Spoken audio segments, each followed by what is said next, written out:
and write them on our wall. 4, 3, 2, 1. Let's go. NYU versus NUS. All right, we're seeing that standard already push out. We are seeing NYU standard struggling to get over the bump already. NUS extremely happy as their hero's able to make it over the bump. Wait, they've got a hero. I said it, didn't even think about it. Oh my gosh. Wait, yeah, no. Commentator brain. They have both. They've got options. They've got options. Yeah, that was something I hadn't heard about. So that's really exciting for them. NYU also be able to make it out of the base. This is the first time their standards had to go over the bump. Oh, wow. So great job from NYU, able to get into that supply zone. So they hit the NYU standard from quite a distance away with that hero. That standard's in the resupply zone, so it will heal, but the damage dealt will help the experience points of that hero, bumping it up to level 2. And also just great experience for the driver, getting the chance to work on that. Oh. Looks like Blue Standard 3 doing his best to drive from having some pitch issues here on the side of NYU. It's a fun view they're getting there. Oh. We're hearing yells that NUS has got to be careful. You cannot yell to your drivers. Shouting maybe in the general direction of drivers about how the other bot can't move. I know as a commentator that might sound slightly hypocritical, but we do our best to give them noise-canceling headphones so that they can't hear Preston's unhelpful commentary. Yes, no, so that is something interesting, is our drivers, when they are piloting these robots, they are not looking at the field. They are looking purely through the eyes of the robot like we're seeing right now. They also have those noise-canceling headphones on. They can communicate with their fellow teammate, but they cannot hear the world around them. Correct. NUS now making their way through the NYU bots. That sentry down to 140 HP. First blood already going across means the base no longer invincible, but shielded. Yeah, so interesting technique here that they're not choosing to finish off that sentry, but going straight for that base. Yeah, I've got to assume, based on the fact that none of the robots are moving for NYU, they're going to use this full time as a bit of field practice before the knockout stage. So that is something about these games, is because teams don't get a lot of time on this field, when they have the opportunity, a lot of teams will take all the time they can just to have that extra few seconds of practice in a true game setting. NUS back and reloading. Wow! The second team that we've seen, them and VT, taking absolute full court shots from the resupply zone, trying to see if they can hit. Now you see how tiny that armor panel is from their current viewpoint. Oh my goodness. Oh wow. That's truly impressive. That is quite the engineering feat. Absolute lobs. So close.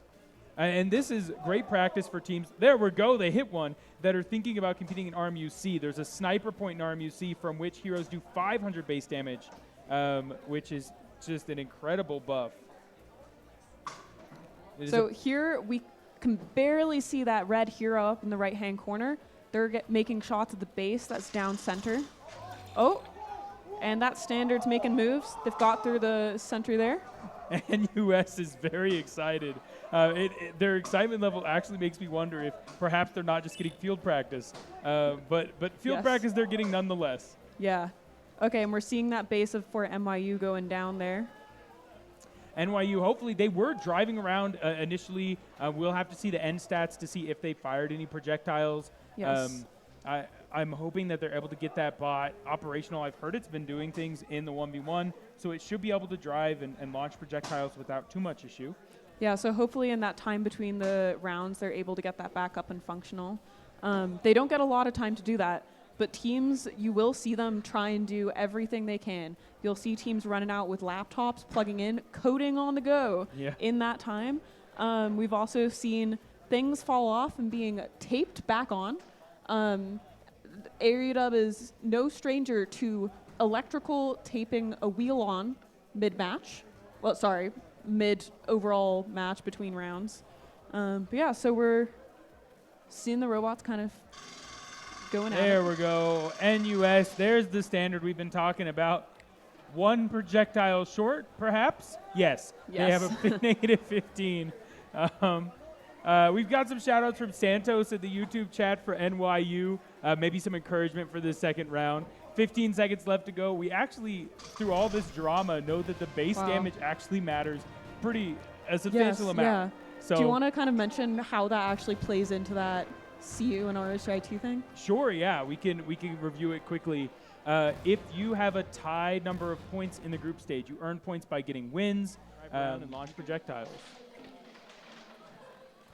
Let's dive right into round 2. All right. Oh, that NYU standard trying to make it over the bump, giving a little running start. Oh, ooh, ran in the wrong direction. The NUS Sentry moving forward, doing a little bit of self-driving here. Could be hard-coded in, or it could be doing path detection based on waypoints and objects. All right, we're taking another running go for NYU getting over the bump. Oh, oh. 3 wheels over. Can we do it?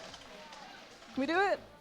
They're trying real hard there. Yeah, at some point, if you're NYU, you've got to just take the power limiting damage. Although now you're at half health, so you might die if you do that. Oh, shaking his head. Oh, well, okay. So when he revives, he'll take another run at that. In the meantime, we've got NUS coming in with their hero and their standard there.